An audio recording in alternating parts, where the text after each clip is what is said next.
Everyone, again most welcome to my YouTube channel. और आप लोग से बहुत ज़्यादा इंपॉर्टेंट टॉपिक पे आज मैं बात करने वाली हूँ। ज़्यादा टाइम आप लोग का वेस्ट नहीं होगा, आप लोग वीडियो को फुल वॉच करके जाना। इस वीडियो को आप लोग मिस बिल्कुल मत करना।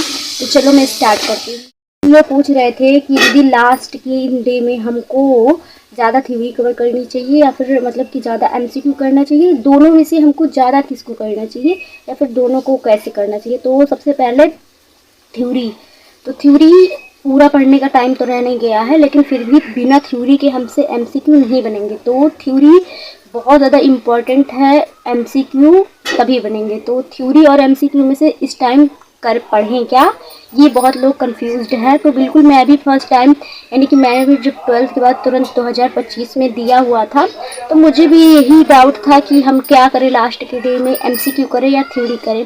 तो थ्योरी हमको पढ़नी है, सब थ्योरी तो पढ़ नहीं पाएंगे। थ्योरी अब हमको इम्पॉर्टेंट पढ़नी है या फिर थ्योरी अब हमको थोड़ा फास्ट पढ़नी है, लेकिन एमसीक्यू उस टॉपिक से हमको मल्टीपल एमसीक्यू की प्रैक्टिस करना अब ज़्यादा ज़रूरी है। तो थ्योरी या एमसीक्यू में से क्या पढ़े ज़्यादा, तो theory is most important. Theory बहुत ज़्यादा इम्पॉर्टेंट है, थ्योरी बिना आप एमसीक्यू नहीं लगा सकते। तो थ्योरी भी पढ़ो, एमसीक्यू भी लगाओ, लेकिन वो फास्ट पढ़ो, रिवीजन के लिए थ्योरी पढ़ो। डे है, इसमें भी अगर हम रिवीजन नहीं कर पा रहे हैं तो हम क्या ही कर पाएंगे। तो revision is most important, revision बहुत इंपॉर्टेंट है। बाकी अगर आपने एक बार थ्योरी अच्छे से सब पढ़ ली है तो मल्टीपल एमसीक्यू की प्रैक्टिस आप कर सकते हो।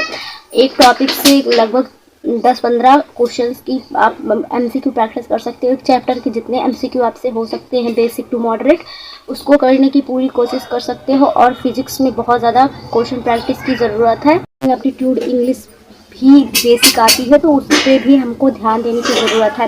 तो किसी एक को ही लेके नहीं चलना है और किसी एक को छोड़ भी नहीं देना है, दोनों को साथ साथ लेके चलना है, दोनों को साथ साथ मैनेज करना है। यानी अब सब थ्योरी नहीं पढ़ सकते, आपको पता है तो हाई रेटेड चैप्टर पढ़ सकते हो, या फिर आपके पास पूरे नोट्स है तो उसको उस एक एक चैप्टर को फास्ट रिवीजन के तौर पे पढ़ के उसके बाद उसके एमसीक्यू की प्रैक्टिस ज़्यादा करो। ज़्यादा टाइम नोट्स पढ़ने में भी मत बिता दो, नोट्स पढ़ो, नोट्स पढ़ना बहुत इंपॉर्टेंट है।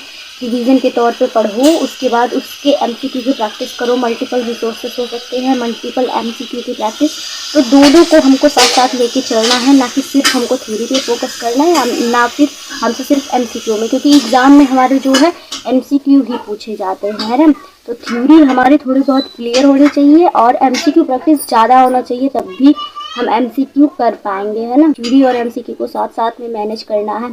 तो अगर आपकी थ्योरी बहुत वीक है तो आपको लास्ट के डे में सिर्फ रिवीजन के तौर पे पढ़ना है, ज़्यादातर एमसीक्यू की ही प्रैक्टिस करनी है, क्योंकि एग्ज़ाम में अगर एमसीक्यू की प्रैक्टिस की कमी होगी तो बहुत ज़्यादा होगा। तो इसके साथ साथ full test, Sunday test, mock test सब कुछ देते रहो, इसको मत छोड़ो। इसमें ज़्यादा टाइम अपना, अगर आप 2 या 3 घंटे थ्योरी पढ़ने के लिए निकाल रहे हो तो 6-7 घंटे एमसीक्यू प्रैक्टिस के लिए निकालो, उस चैप्टर के, उस टॉपिक के। तो इससे बेटर हो सकता है आपका डाउट क्लियर होगा। जो डाउट में थे कि लास्ट के टाइम में हम क्या पढ़ें, नोट्स रिवीजन करें, बुक से करें, क्या करें, तो दोनों को मैनेज करके चलना पड़ेगा, किसी एक से हमारा सिलेक्शन नहीं होने वाला।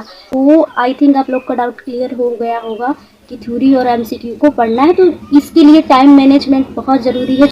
और तो ये टाइम मैनेज बहुत इंपॉर्टेंट है, और लास्ट के टाइम में आप अपना टाइम मैनेज करना बिल्कुल सीख लो, बिल्कुल अपना टाइम मैनेज करो, तभी हो पाएगा। क्योंकि अब हमारे पास नहीं टाइम बचा हुआ है हार्ड वर्क का, हमारे पास स्मार्ट वर्क का ही टाइम बचा हुआ है, क्योंकि एग्ज़ाम में भी बहुत कम टाइम बचे हुए हैं, 1 मंथ से भी कम बचे हुए हैं।